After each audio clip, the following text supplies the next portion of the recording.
All right, we have two speakers this evening.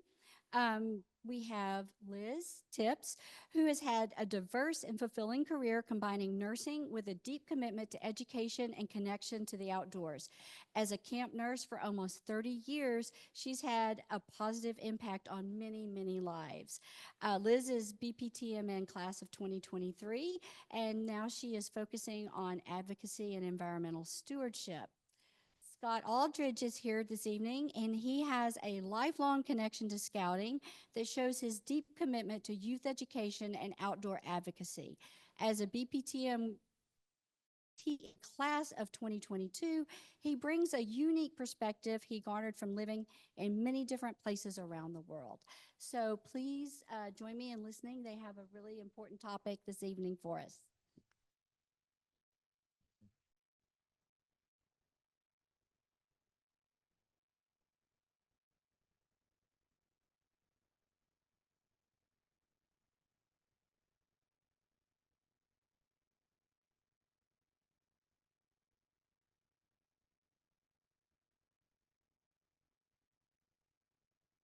How's that? I am so sorry. I will talk softer. This is an age test. This is one of my favorite shows when I was growing up.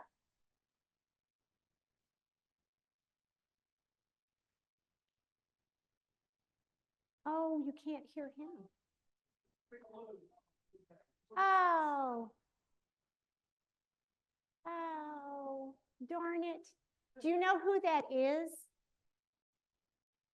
That is Sergeant Phil Esterhaus. And the show was Hill Street Blues. And he started they had roll call, and he would bring everybody in, and his byline was, "Let's be careful out there," all the time. That is what he always said. And I'm so sorry I had that on there, but it didn't work. But that's what we're going to talk about, is how you guys need to be careful out there for yourselves and for others, okay? What we're going to do is talk in the beginning about what we need to do to make us safe as we work, and then we're going to move into a part that explains what you can do before help arrives if something doesn't go right, okay? Nothing big. You do not have to be certified in anything. I am a nurse, and I've been a nurse for over 40 years. So that's my expertise, and Scott is big into scouts, so we're going to give you kind of two different perspectives, okay? So safety. I hate to start with definitions, but we're going to, because I think we all think of safety as something different. It is a condition of being safe from undergoing or causing hurt or injury or loss, or to protect against failure, breakage, or injury. So my question as I was starting that is, who is really responsible for safety as we work on these projects?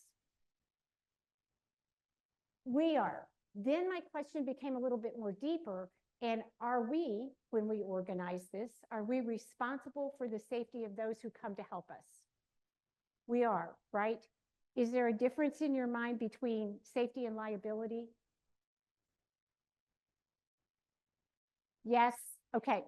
See, because of my profession, I always look at things from a liability side. And so I did call the extension office, and I talked to some people at state. We are not monetarily reliable. You know, you can't be sued because you're a master naturalist and Dave is taking us to Irwin Park and something happens. But my goal is for that to not happen. Safety needs to be the goal every single time we step out there. And does safety just happen? It absolutely does not. You know, it has to be planned. You have to prepare for it. And then you have to think about what you're going to prevent. Okay. So as you start a project, when I step out of my car, I always look around and I think, what could go wrong here today? Okay. I always, if there's a big crowd, am sitting in the back. It's not because I'm antisocial, but it's because I can see everybody. And if something starts to happen, I can get there quicker if I know what's happening in front of me. So that's why I always sit in the back. So not to make you feel nervous, but that's a good thing to do when you step out onto where you're going to work, to look at it and think, what could happen here? How could somebody get hurt? Who might have an allergic reaction? What could happen? So you always have to look and know that the risks are not the same for everybody. And I am so sorry I have to say this, but I am the trifecta of the person you should watch for. I am over 65. I have a chronic disease, and I take medication that alters my electrolytes every day. So I am somebody that you guys should be watching out for, but I don't really want you to. But I want you to think, when you see these other people come, are there any other risk factors that they have? I hope people would tell you if there were, but not everybody wants to disclose that. So remember, risks are not the same for everybody. And the site-specific risks. I worry, like at Irwin, there is barbed wire in some of the areas, right? If we didn't know that, that would cause a huge injury to people. There's lots and lots of poison ivy around. And I know several people that are very allergic to poison ivy. So you need to know what's at that site and what tools are going to be there. And buzzsaw, what kind of saw? Chainsaw? Oh man, that just makes me nervous all over. That is exactly. Do you let your Boy Scouts use those? Not these.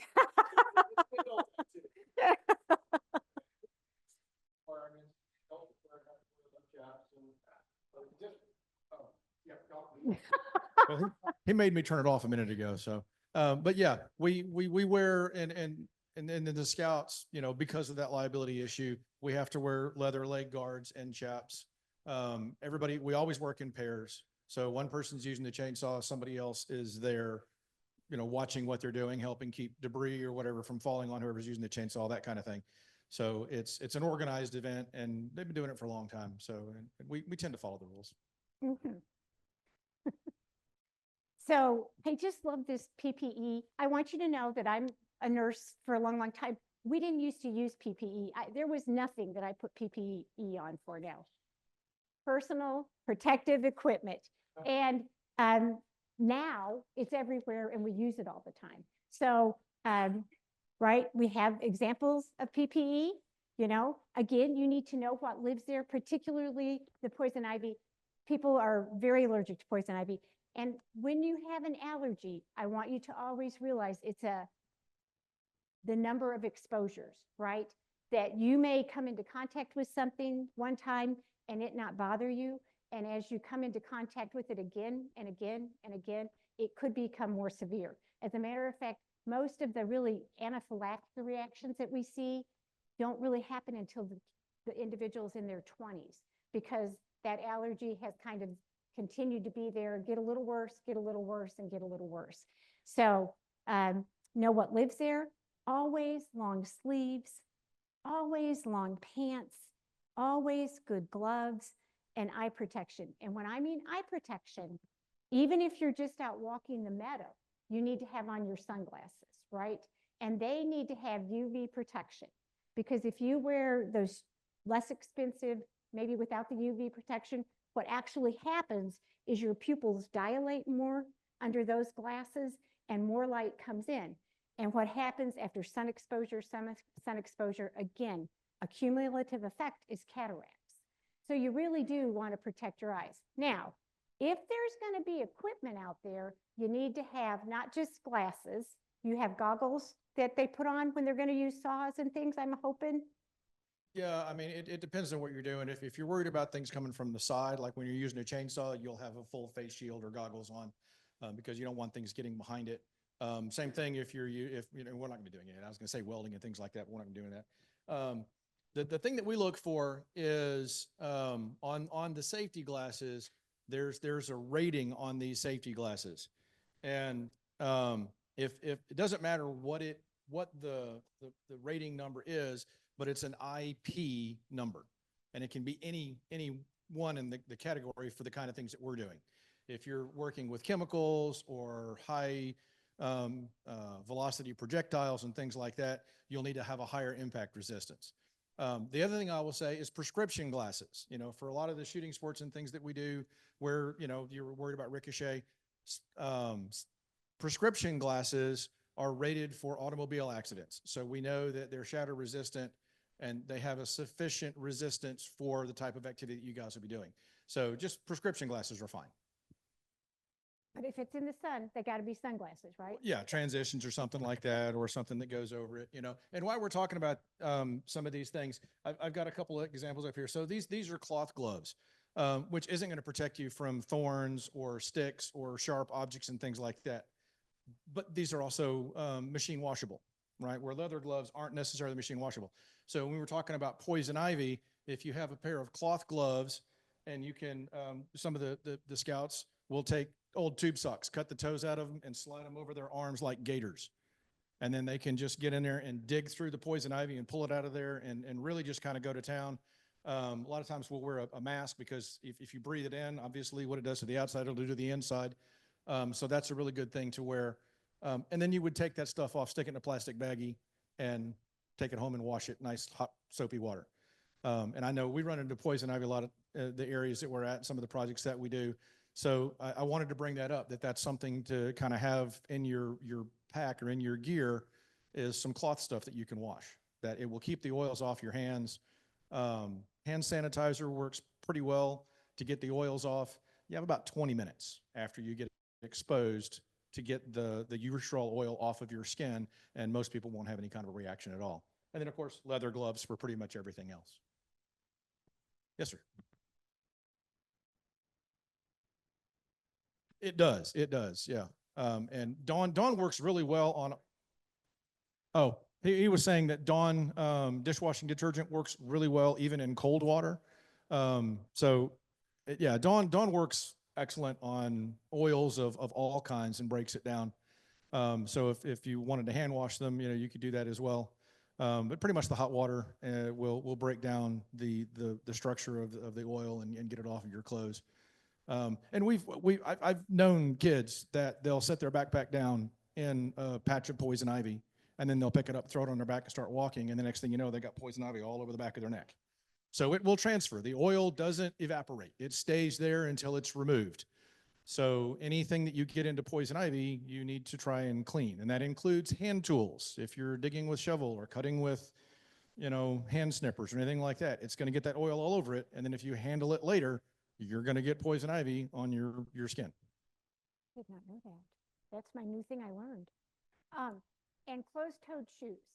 Now, my question is to, Jean and Rick and Dave, if somebody showed up to work and they didn't have these things, what would you do? Would you allow them?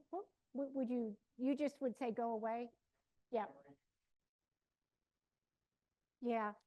But good. I had the pleasure of doing a meadow walk with Dave on a Saturday, and this very nice lady showed up with open-toed shoes, and it was not sponsored by us. It was sponsored by the city.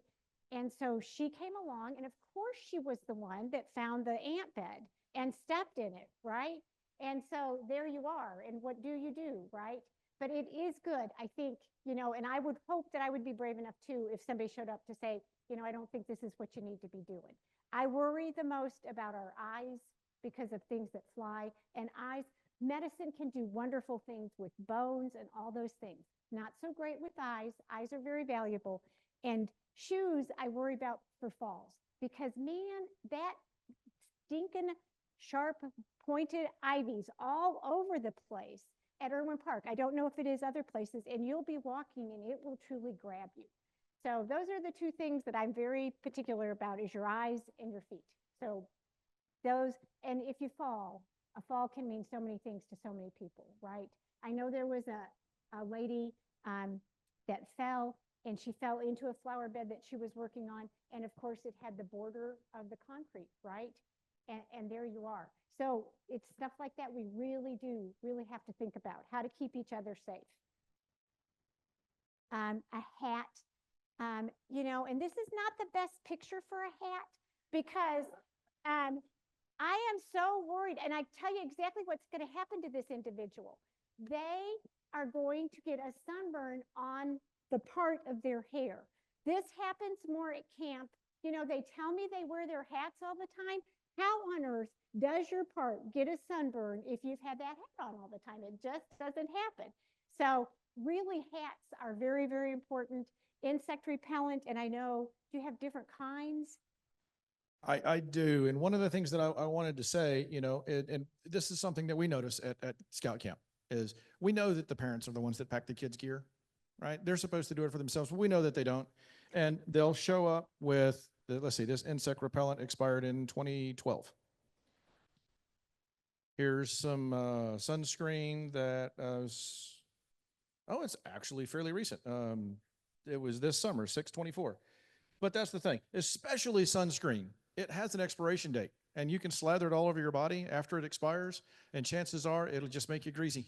It won't do anything to block the sun. It won't help. Having said that, something like you see a lot of lifeguards around swimming pools, they'll have those really bright white noses. That's zinc. Okay. That's a mineral. We all know that. It doesn't dissolve. It doesn't evaporate. If you use a physical barrier like zinc on your skin, that doesn't expire. So for first aid kit or for something like this, that's what I tend to pack is something that won't expire. You keep it in your first aid kit. You know, some of these first aid kits have never been opened other than to just look and see what's inside of it. Never had to use them. And that's awesome, right? But just kind of keep that in mind. This stuff does expire. Neosporin, the bite sting stuff, all those things. They're kind of expensive to pack and leave in there for 2 years and then throw them away. So kind of keep that in mind if you're building a first aid kit, things that don't expire. And why is sunscreen so important? It is. And the one that everyone thinks about is melanoma because it's, you know, got a more fatalistic diagnosis to it, but that is only 1% of all the skin cancer that we see in our country. Every year, more than 5 million people develop skin cancer.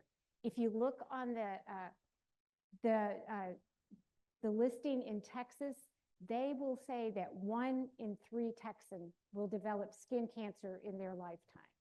And what is the best way to prevent skin cancer? Which is what you got to do, right? Is put on the sunscreen and the hat. The sunscreen should be at least a 30. You do need to reapply it every couple of hours. And I think, you know, that the place that we see skin cancer the most right now is on faces, the back of the neck, and the hands. And those are all places that we're doing things. And so we should have them covered. But please, please, please, you know, the basal cells and the squamous cells cancers are not, they're not the ones that are going to really cause you great harm down the line, but they're the ones where you see the people that part of their nose has been, you know, removed or part of their ear. Ears and noses are big places that also get it. So that is my little scary a little bit speech. Yes, sir.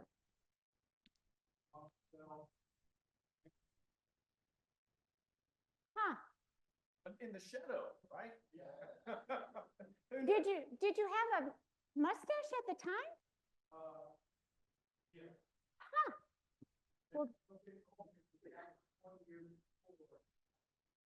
that's right. Again, it's an accumulative effect, right? Those kids that get those sunburns, I think it's if you get 3 sunburns in your life, your chance goes up 50% of having skin cancer. And it's all an accumulative process, right?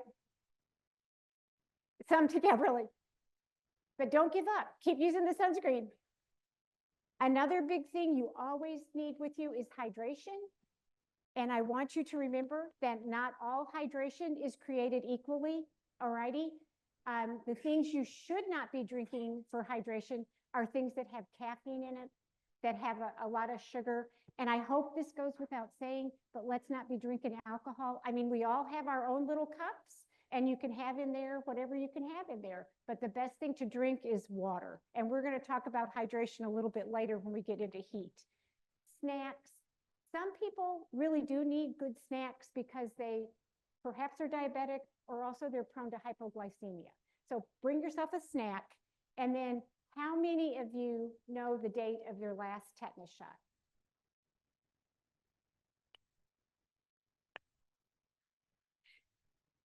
It really is important. I think most people think that you wouldn't need a tetanus shot unless you stepped on a rusty nail. And that's kind of that old wives thing. But really, tetanus is found in soil. and how much soil are we in all the time, right? We're really in the soil. And there have even been cases where tetanus was caught from the thorn of a rose. So I don't want you to be paranoid about wounds, but I want you to be thoughtful about them. You always need to clean them, even the little small wounds. But those tetanus shots need to be done every 10 years. And if you've had one within the last 5 years and you go and they think the wound is nasty, they'll probably give you another one after 5 years. But tetanus is not something you want to mess with. So the next time somebody gives this talk and they say, how many of you know the date of your last tetanus? I think everyone should raise their hand, right? Because you guys know it really is important and it doesn't hurt. It's not hard to do. So you know how to protect yourself. You know how to talk to others, but now what else could go wrong? And of course it's the weather. And I kind of hesitated because I thought, how cold is it really around? Well, it's cold around here. That's how cold it really is. And so when is it too cold? That again, there's no one answer. I know that Dave starts, if it's 30 at 9 o'clock, 35 at 9 o'clock, then we're gonna go. And if not, but what really happens to your body in cold weather? And if you kind of understand this a little, you know, you have that master gland, the hypothalamus you've probably heard about. Its job is to keep your body within a certain range. And so when you're out in the cold, what happens is your vessels start to constrict so they can shove that blood back towards the major organs that need the blood. But that means your skin, your fingers, your feet are not really getting the circulation that they need. And OSHA does not set a standard for this. So workers can go out there every time, anytime that their boss says you have to go out there. You dress in layers. You try not to sweat because sweat enhances the coldness to you. And know that everybody feels it a little uniquely. I'm an older woman and my hands and my feet are always cold. So I double up on those things. But I do want you to know, if you are with someone and you're in the cold, and there's a little cliche about umble. So if they start to stumble, if they start to grumble, if they start to mumble, that person needs to get in out of the cold, okay? Because that's a sign that they're headed down the line towards hyperthermia. And hats, you know, your body is kind of like a stovepipe. And so the heat, if you don't have a hat on when you're out in the cold, you'll lose 40% of your body heat right out your head. And people, particularly that have respiratory issues, need to be careful in the cold because asthma can be triggered simply by the cold air. And it also lowers your body temperature by just breathing that cold air because your body's having to warm it and it's blowing out warm air. So the cold, even though we don't have it all the time, it really is something to think about. And my concern moving forward is because the world seems so uncared for right now and a bit out of whack, is that we may be experiencing more cold. It feels like it's been colder to me lately.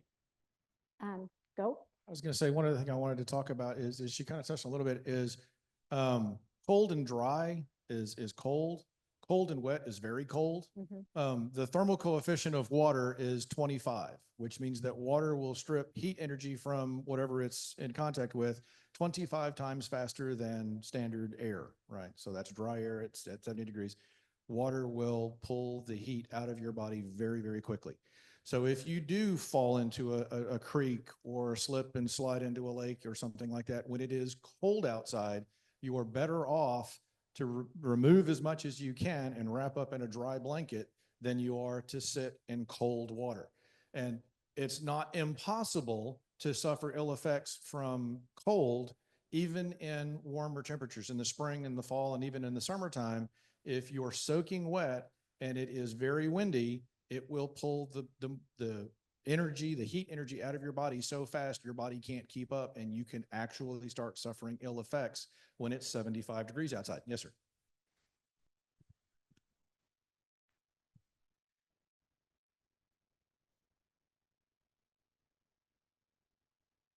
Absorb that water down.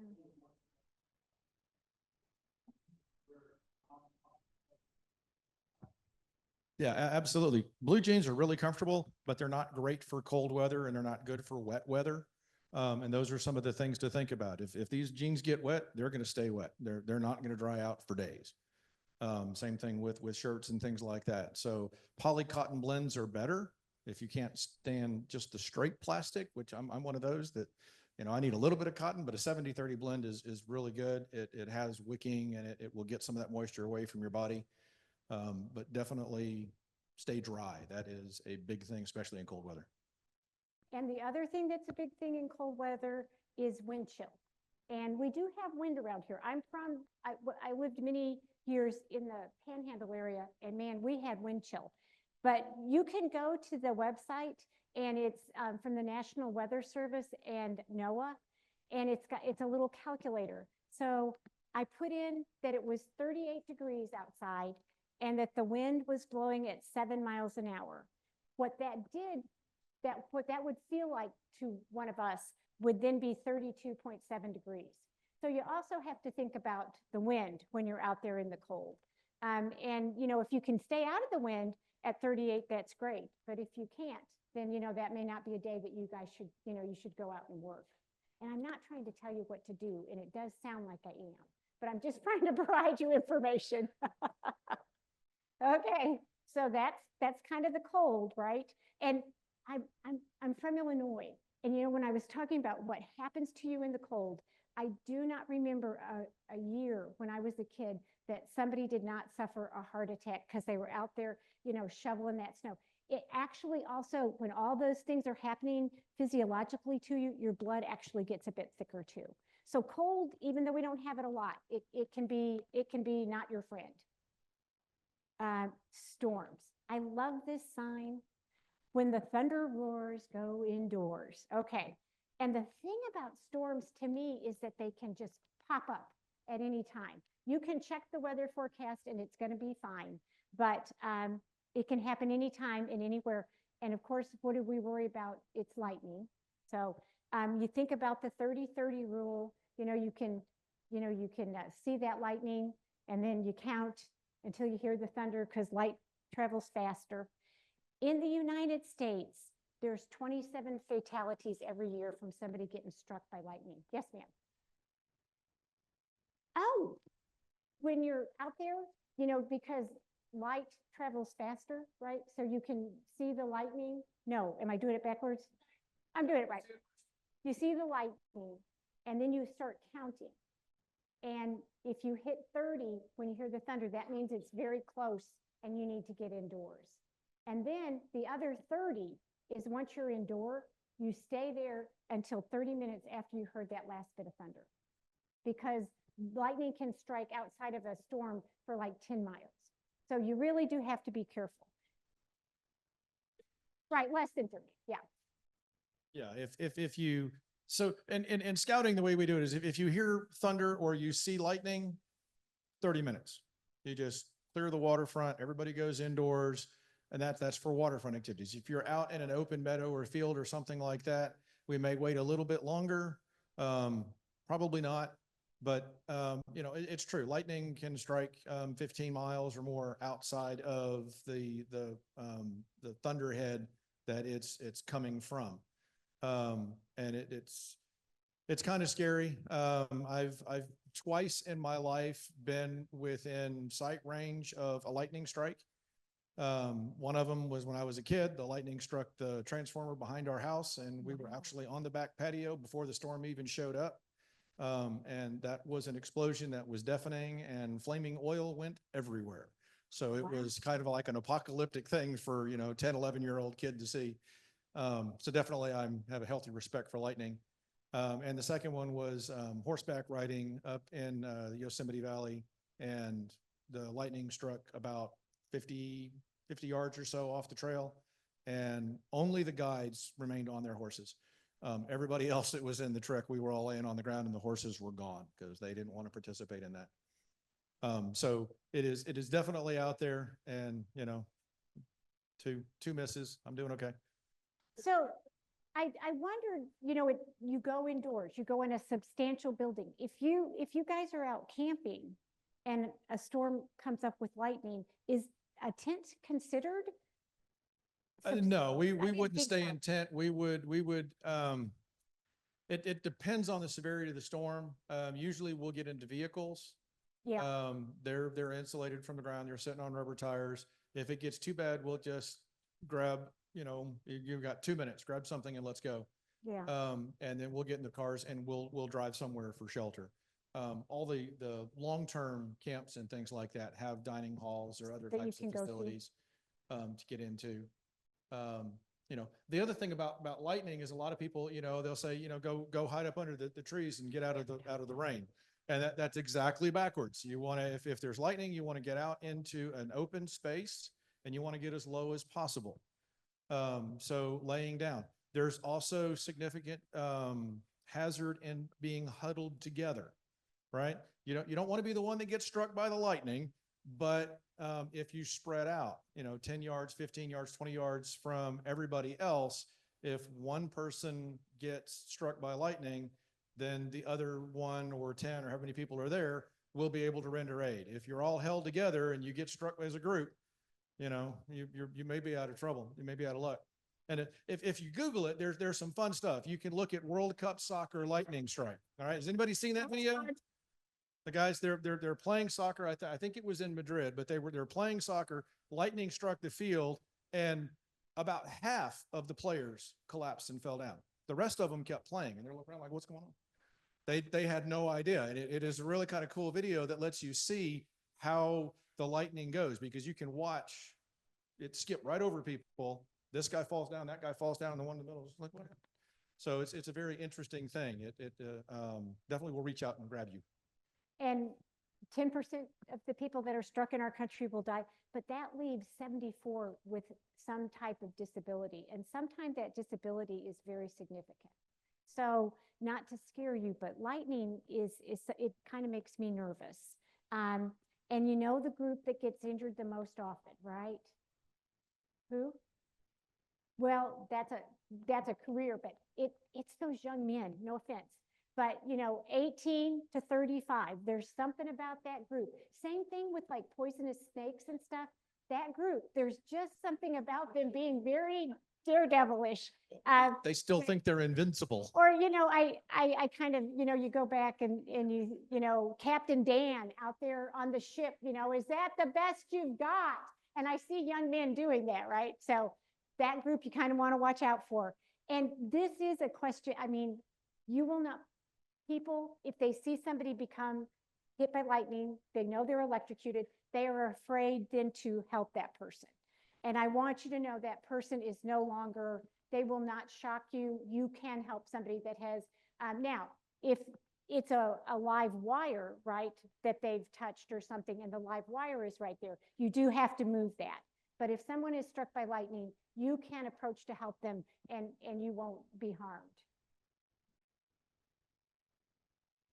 And then here it is. It's coming. We know that it's coming. It's going to be here. And so this is kind of the big one that I think we need to talk about and think about when we're hot. If you look at the OSHA guidelines, they're going to say 95 is too hot to be out there. However, I don't believe that, because I certainly do see a lot of construction guys out there working when I know it's more than 95. Again, those risk factors, and let's all say them. You're over 65, you have a chronic illness, you take medications, that puts you at a higher risk. And I will tell you, and it kind of hurt my feelings this year, twice when I was out working, I noticed that my body did not respond the way that it always had. I did have to take better care of myself, and that really is annoying. And again, your body responds. And I bet more of you have probably felt a little something from the sun than you realize. So what happens? It's kind of the opposite. Those vessels start dilating, right? And so your heart rate's going to go up. Your respirations are going to go up. And the person, if they start to feel a little lightheaded, if they look pale to you, if they're getting clammy, have them, sit down, preferably in shade. And again, all fluids are not created equally. So water is truly the very best one. I know A lot of people like adding electrolytes to their water now. It's not necessarily a bad thing, but probably, the medical community will tell you you're going to get those electrolytes from what you eat. So, I mean, but it's not going to hurt you. I do warn you, if you get those packets, make sure it doesn't have too much sugar in it, because that's the one thing that goes with it a lot of times. Pedialyte is a really good one, and I use that a lot at camp because it's got a very low sugar content. And so when do people need the fluids? They need it all along. Everybody should follow that 8x8 rule, which is at least 8 glasses of 8 ounces in a 24-hour. If you're outside and you're working, you need to add another 8 ounces to that, okay? And not like all at once. You need to keep sipping right along. If you start to feel thirsty, you're already behind. So you need to start working on drinking more, okay? I would say that, if you know you're going to go out and you do a work crew or something like that, hydration starts at home. Start drinking before you leave the house. Have your cup of coffee, get that caffeine out of the way, and then grab a bottle of water and drink it while you're on the way. Because like you said, if you get behind the curve and you're not drinking enough water, by the time you realize that you're dehydrated, it's really too late to do anything about it. The only way you can fix that problem is get out of the sun, stay where it's cool, give your body a chance to relax and recover. You can't recover and continue working. It's just, you're going to fall behind more and more as you go along. And how do you know when you've had enough? At camp, the campers must stay with me and drink fluid until they urinate. And that's how I know that they've had enough, because their kidneys are still working fine. And again, if somebody looks pale, clammy to you, there's a saying that goes along that if you're pale, raise the tail. So if this person truly is starting to feel dizzy and, you want them at least to have their feet elevated a little to try and get some of that blood flow to go back to you, okay? So you know what to do, and you can do it, but the best thing is to prevent it. And people who get dehydrated are also a little cranky, and so they're harder to get to do what you need them to do, so try and stay hydrated. Now, some of you have probably heard, and it is true, that you can drink too much water, but that's probably not something we're going to do. It's those people that like run a marathon and sweat because they've gotten rid of all that potassium, they've gotten rid of all that sodium in their sweat, and then they stop and they start drinking. No one should drink more than 48 ounces in an hour, because that really does dilute you down too much. But I don't think you're probably at risk for that, right? And the weather, people do the same thing. It gives you a heat calculator. And this is kind of interesting to me, because 90 degrees and 20% relative humidity, your body's actually going to feel that cooler. So I should have, there's no way, I looked at that, I don't know if it was the time of day because the breeze was cooler. But anyway, you can always do that on the National Weather site.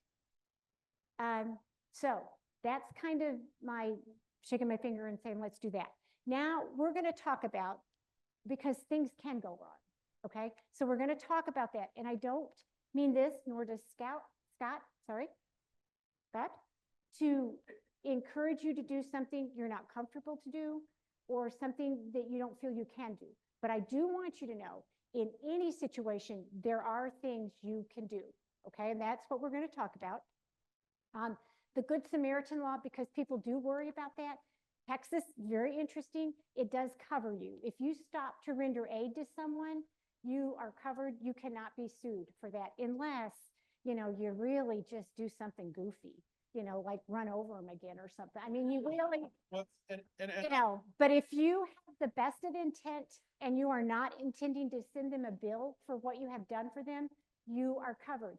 Interestingly enough, in the state of Texas, you do not have to render aid to anyone. You are not responsible for that unless it's a car accident and you're involved in that accident, then you can't run away from that. But if you saw somebody lying on the ground and you thought, I do not know what to do, I can't believe anyone would do it, but you do not have to help that person. So if you do choose to help, you're okay, but you do not have to help. Well, and I'll add to that a little bit. If you do choose to help, you're in it until you're relieved, the person no longer needs help, or you're unable to render aid. So once you start, you can't go, oh, I got an appointment and leave. That's abandoning somebody after you started to give them aid. So once you start, you're there until either the person is okay on their own, someone relieves you, or whatever else may happen. The thing about the Good Samaritan law, it doesn't mean you can't be sued. It gives you a pretty good legal defense. They can still file a lawsuit against you. Chances are it won't ever make it to court, but you may have to go through some hassle to get it dismissed. And the other thing I was going to say about the rendering aid, we all live in kind of an older generation. The kids these days, they know that, but you must always ask permission. Yeah. If somebody needs help and you go up and say, hey, buddy, you okay? You need some help? And they say, no, I'm good. You can't do anything, even if they're, Not okay. arterial bleeding. You just have to wait. There's something called implied consent. Once they pass out, you can ask them again. Hey, buddy, do you need some help? And if they don't answer you, that's implied consent. Now you can help them. Unconscious. That's true. That's very true. That is true. And that's part of the Good Samaritan law. If you don't ask them if you can help them and you do an excellent job of doing CPR or the Heimlich maneuver and you break a couple of ribs, you're going to have some hassle because they didn't give you consent to help them. So just kind of keep that in mind. Ask, hey man, are you okay? And that's really part of the check anyway. We have a couple more slides to go through, but what I want you to do in your mind is think about something that you kind of wonder what you would do or you've seen, and we're going to come back to that and answer any kind of scenarios that you want to talk about. But there are things you can do, and I do want you to know you are the help until help arrives, okay? So you're there. You need to always know your location, and just like Scott said, you have to say, can I help you? Now, if they're choking, they don't have to verbally, but they can do that, and that's the same. Make sure before you go in there that scene is safe for you, and you have to identify yourself. I have to identify myself as a medical person. I can't just say I'm a master naturalist, but I do have to say who I am. And the thing you can do, no matter what's going on, is you can check on that person, you can call 911, and you can stay there with them until 911 arrives. If that is what you're comfortable doing, that is massive, because people usually when they're hurt are scared. And if there's just somebody there to stay with them, that lowers their heart rate, that lowers their respirations. So if that is what you are comfortable doing, you do that, okay? And it's wonderful now because when you call 911, that person will continue to talk to you until help arrives. So then you're not really alone either, all right? We can all do that. While you're talking to the person, it is always good to say, do you have any health conditions? Because if they're diabetic, right, and they're acting really unusual, it may very well be that what they need is just some food. They look for Medi bracelets or Medi necklaces, and then ask if you've ever experienced this before. Has this happened to you before? Because a lot of times it has. And again, you're just checking, you're calling, and you're just providing care until somebody else gets there. And they will ask you sometimes, did you witness or is it unwitnessed? All that means is, did I see Jean go down? Do I know what I think happened to her? Or was she up ahead on the route and we came up and there she was?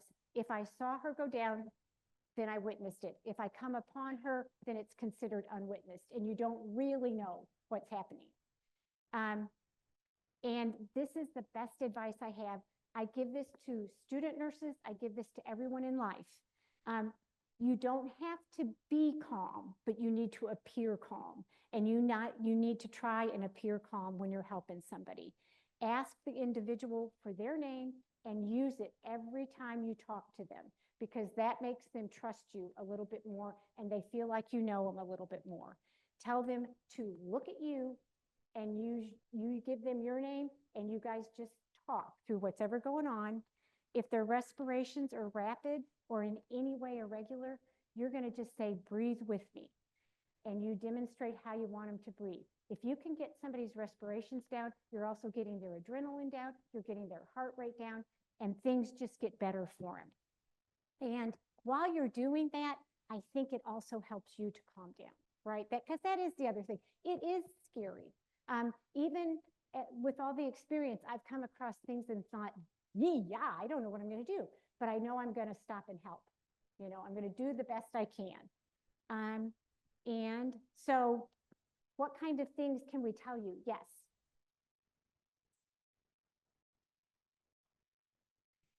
That's very interesting. Snake bites. And there's a little discrepancy, and from nurses' point of view, this is what we do. You try to get a picture of whatever the snake was, right? You keep the person calm. I would go ahead and clean the wound. I keep the wound lower than the heart because I want to slow down that venom.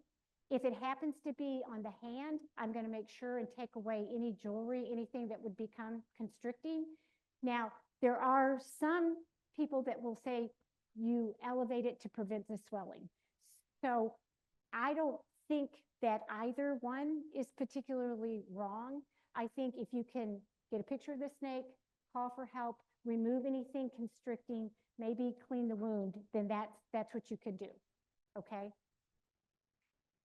Oh, yeah, man. No. Very, very bad idea. Let's see anybody sucking on anybody else ever. That's not, no, man. No. Wow. Yes, ma'am. No tourniquets either, especially in an urban setting. I mean, let's face it, most of what we're going to be doing is going to be within 15 minutes of an emergency facility at the absolute most. Did you have a question? Yes.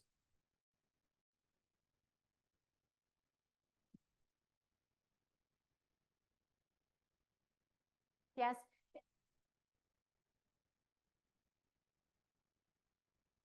That's lightning. You're getting that effect where you're. Yeah.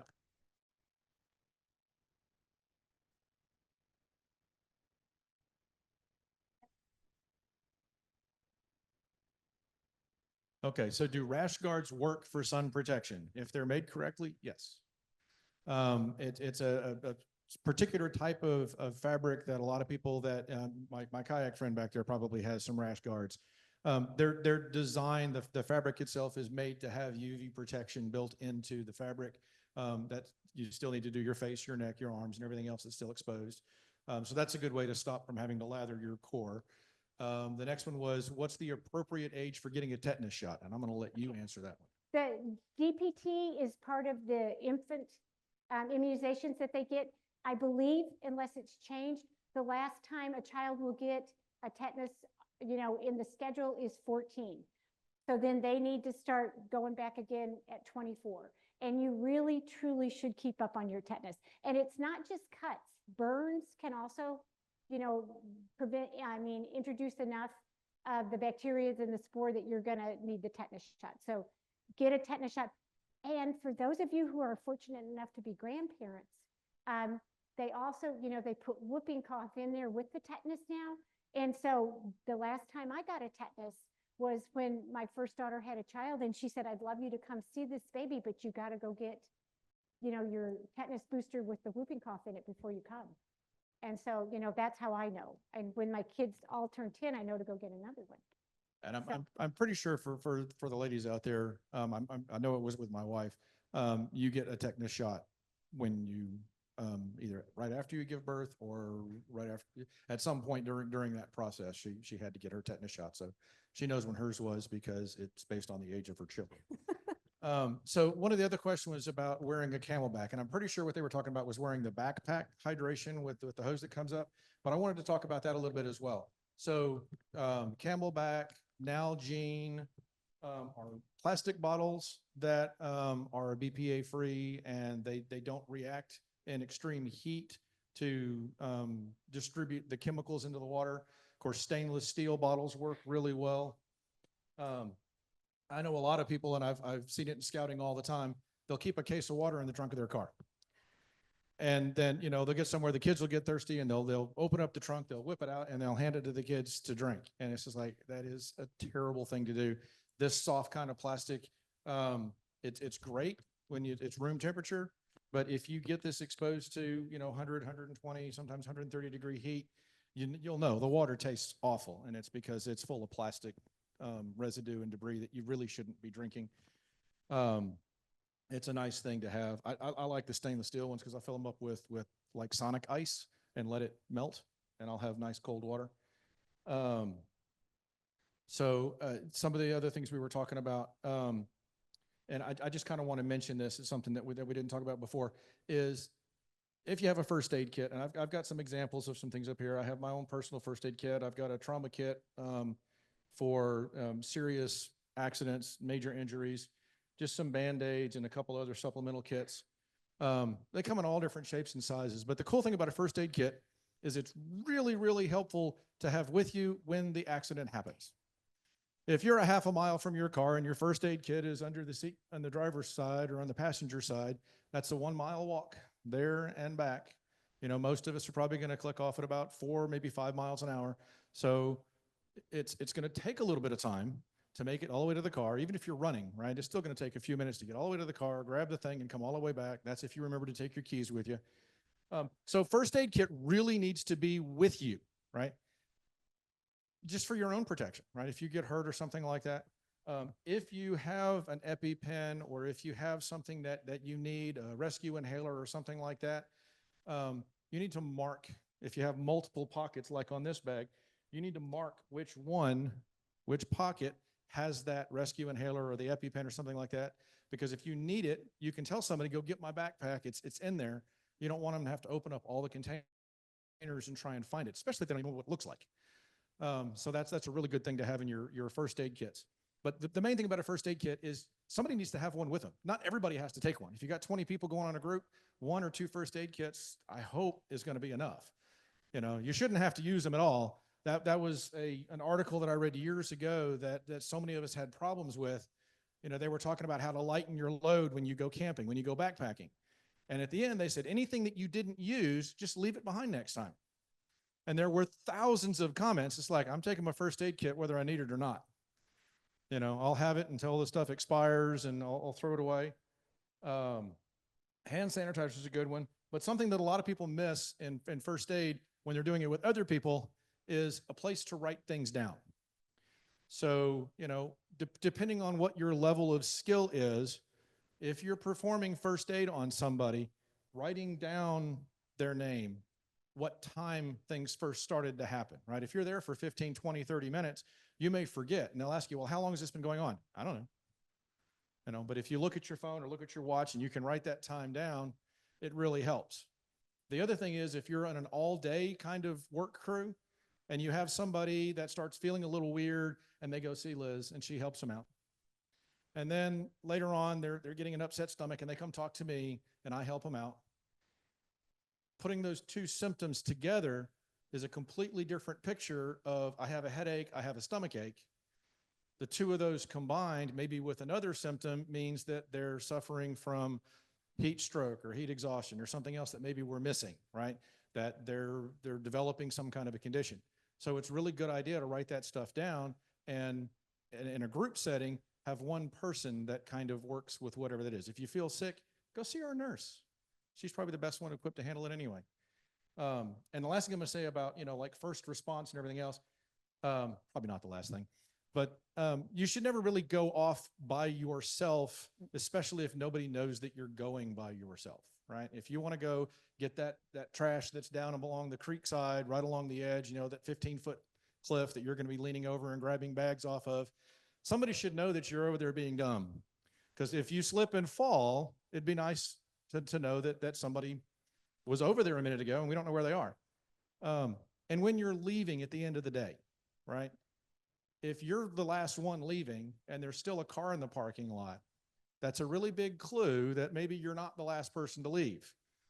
It'd be really nice to check and make sure that everybody that you know left. And if somebody rides with you, take them home when you're done. Don't leave them there. That's happened before. You come back to the parking lot, all the cars are gone. You're like, terrific. Somebody forgot that I was here. There's a lot of things that we can do to prevent the accidents and the problems that we experience when we're out in the field.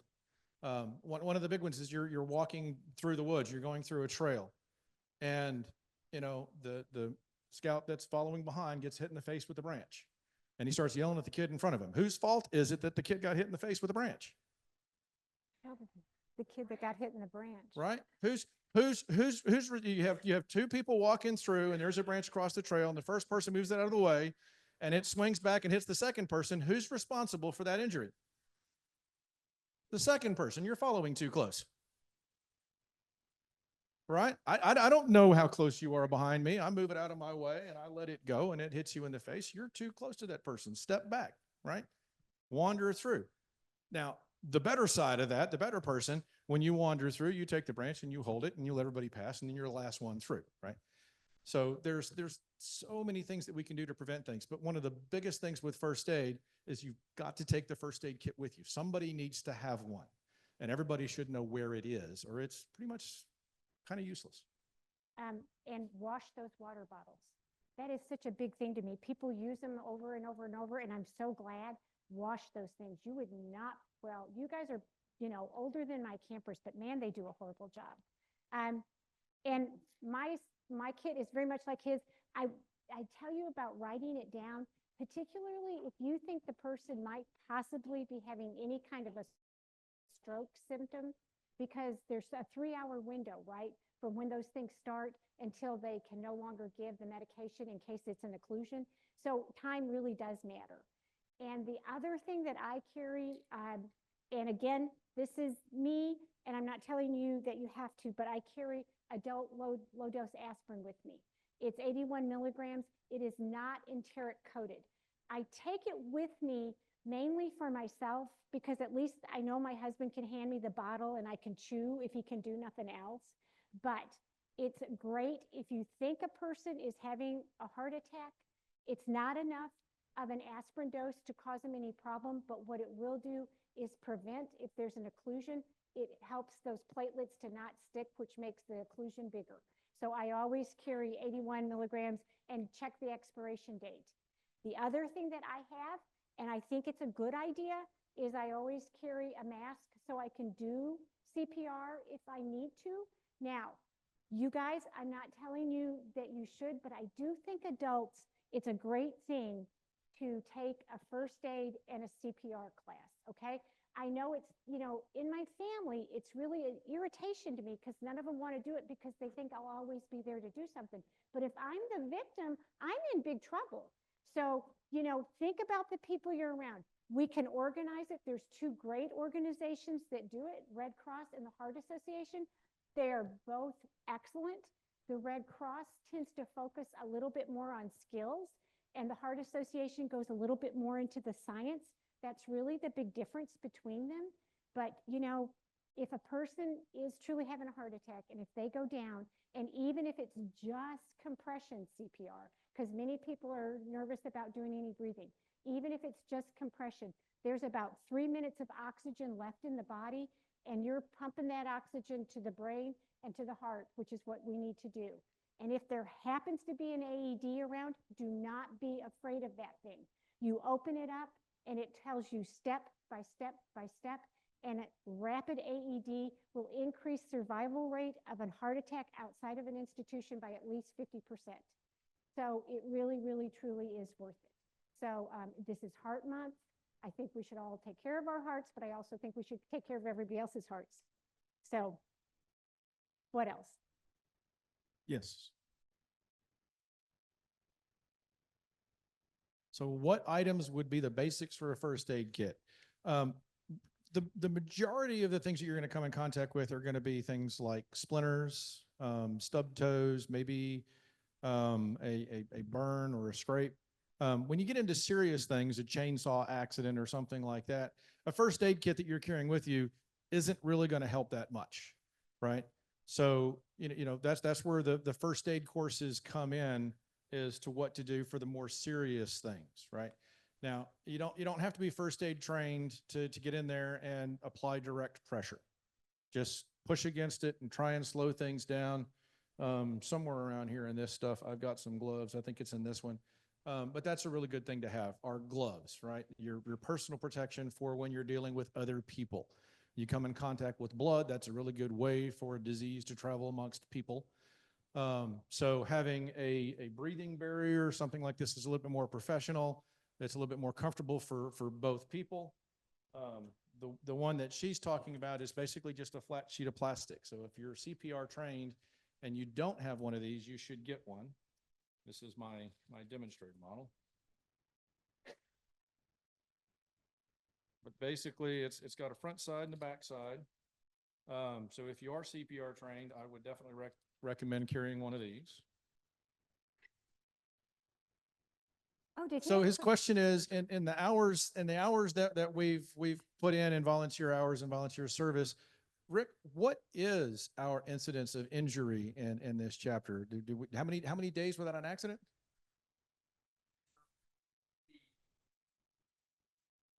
It's all minor stuff, you know, it's cuts and it's low. Serious injuries are low, from what I understand, from what I hear, it's low. But you know, but cuts are pretty common. We work with briars, we work with honey locust trees, and things like that. You're going to get cut up somewhat, but so from that standpoint, just have Band-Aids. Have water, Band-Aids, something to clean it off with, and something to stem the blooding. Get your tetanus shot. And get your tetanus shot. That's right. So with that, we better shut her down. It is 9 o'clock. All right. Okay, thank Here. you. Wait, stop. Okay. We put together some thank you gifts. Thank you guys so much for Great. speaking to us and sharing your expertise. Thank you so much. All right, y'all. We'll see you in March. We got to put the chairs up. So let's put them up and we can skedaddle. Thank you guys. Great talk.